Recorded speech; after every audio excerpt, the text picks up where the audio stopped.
Hello friends. तो 2020 के USA elections को जीतकर जो बिडेन बन चुके हैं 46th प्रेसिडेंट ऑफ यूएसए। इन्होंने 270 इलेक्टोरल वोट्स का व्यापार कर लिया और डोनाल्ड ट्रंप को बुरी तरह से परास्त किया। तो आज हम जानेंगे इनके जीवन की सफलता की कहानी। तो आइए शुरू करते हैं इस वीडियो को। ये कहानी शुरू होती है 20 नवंबर 1942 से, क्योंकि इसी दिन यूएसए के पेंसिल्वेनिया स्टेट्स के स्क्रैंटन शहर में इनका जन्म हुआ। जन्म के समय इनका नाम जोसेफ बिडेन जूनियर रखा गया, बल्कि इनके पिता का नाम जोसेफ बिडेन सीनियर था। इनके परिवार में कुल 4 भाई बहन थे, जिसमें 2 भाई और 2 बहनों में जो बिडेन सबसे बड़े भाई थे। Joe Biden upper middle class family से बिलोंग करते थे, क्योंकि इनके पिता एक बिजनेसमैन थे और इनके पिता का तेल का बहुत बड़ा व्यापार था और इसके कारण इनकी ज़िंदगी अच्छे से चल रही थी। लेकिन जो बिडेन के जन्म के बाद से ही उनके पिता का उनके कारोबार में बहुत नुकसान होने लगा और इनका व्यापार बंद हो गया। अब इसे जो बिडेन की खराब किस्मत कहें या मात्र एक इत्तेफाक, क्योंकि उनके पिता के जीवन में आने के बाद उनके पिता का व्यापार बंद हो गया और हालातों को समझते हुए वे जॉब की तलाश करने लगे। लेकिन मंदी का दौर चल रहा था, इसलिए उन्हें कोई जॉब नहीं मिल रही थी। इसीलिए जो बिडेन ने अपना बचपन अपने नाना नानी के साथ गुजारा और तब तक वे अपने नाना नानी के साथ ही रहे जब तक उनके पिता को जॉब नहीं मिल गई।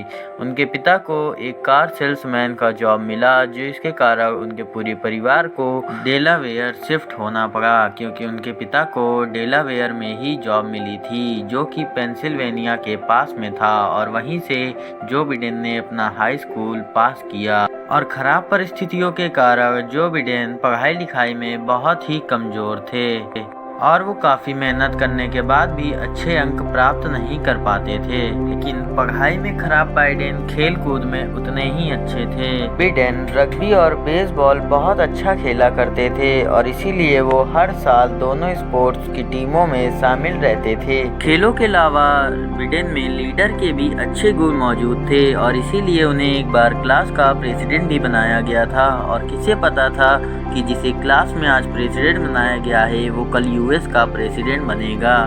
बिडेन को स्पीच देने का बहुत शौक था, लेकिन वो अपनी हकलाने की समस्या के कारण वो सही से स्पीच नहीं दे पाते थे। क्लास के बच्चे उनको हकलाने के कारण चिढ़ाया करते थे और जब वो बड़े बड़े लोगों को स्पीच देते सुनते तो उनका भी मन स्पीच देने का करता, लेकिन उनके हकलाने की समस्या के कारण लोग उनका मजाक उड़ाया करते थे।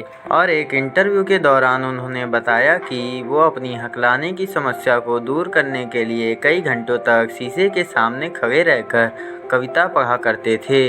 और इतना ही नहीं, वो अपनी जीभ के नीचे पत्थर को रखकर बोलने की कोशिश किया करते थे और उनकी इस मेहनत के कारण वो अपनी इस समस्या से राहत पाए। और कुछ ही समय बाद 1961 में इन्होंने अपना हाई स्कूल पास कर लिया और इनके पिता की परिस्थितियां भी अब सामान्य हो गईं और उनके पिता ने वेलमिंगटन शहर में एक नया घर भी खरीद लिया और उसके बाद उनका पूरा परिवार वहीं शिफ्ट हो गया। और वहीं बिडेन ने यूनिवर्सिटी ऑफ डेलावेयर में एडमिशन ले लिया और वहाँ उन्होंने पॉलिटिकल साइंस और हिस्ट्री की पढ़ाई की। लेकिन जैसा हाल उनका स्कूल में था वैसा ही हाल उनका यहाँ पर भी रहा और वो पढ़ाई में कुछ अच्छा स्कोर नहीं कर पाए। हालांकि उन्हें डिग्री तो मिल गई, लेकिन 688 बच्चों के बीच में उनकी रैंक 506 रही थी और उनको सी ग्रेड मिला था। और इसके बाद बिडेन ने सिराक्यूज यूनिवर्सिटी में एडमिशन ले लिया और यहाँ इन्होंने लॉ की पढ़ाई चालू की। और यहीं इनकी मुलाकात इनकी पहली बीवी नीडिया हंटर से हुई और पढ़ाई पूरी होने के पहले ही दोनों ने शादी कर ली और आगे चलकर इन्होंने लॉ की डिग्री भी प्राप्त कर ली। लेकिन इनके नंबर इस बार भी पीछे से ही आए थे।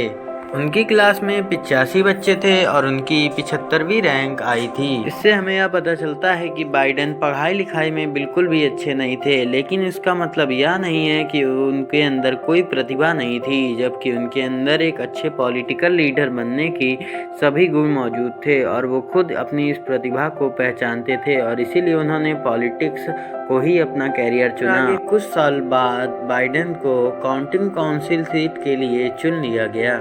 और 1972 तक काउंसिल की सेवा करने के साथ उन्होंने अपनी लॉ की पढ़ाई भी जारी रखी। और उस समय लोग बाइडेन के काम और उनके अच्छी लीडरशिप क्वालिटी से लोग बहुत प्रभावित हुए और फिर उनको लोगों ने सेनेट का चुनाव लड़ने की सलाह दी। और लोगों की बात मानते हुए बाइडेन अपने अगले सीनेट के चुनाव की तैयारी करने लगे। लेकिन चुनाव के पहले ही बाइडेन के साथ कुछ ऐसा हुआ जिसने उन्हें पूरी तरह से झकझोर कर रख दिया। दरअसल हुआ ये कि एक कार एक्सीडेंट के दौरान उनकी पत्नी नीलिया और 1 साल की बेटी एमी की मौत हो गई और उनके दोनों बेटे गंभीर रूप से घायल हो गए। इस घटना ने बाइडेन को अंदर से तोड़ दिया और उन्होंने यह फैसला लिया कि अब वो कुछ साल पॉलिटिक्स से दूर रहकर अपने बेटों की परवरिश पर ध्यान देंगे। लेकिन उस समय के सेनेटर माइक ने उन्हें समझाया कि वो चुनाव से पीछे न हटें और इस चुनाव को जरूर लड़ें। हालांकि माइक को बहुत मेहनत करनी पड़ी, लेकिन उन्होंने आखिरकार बाइडेन को समझा लिया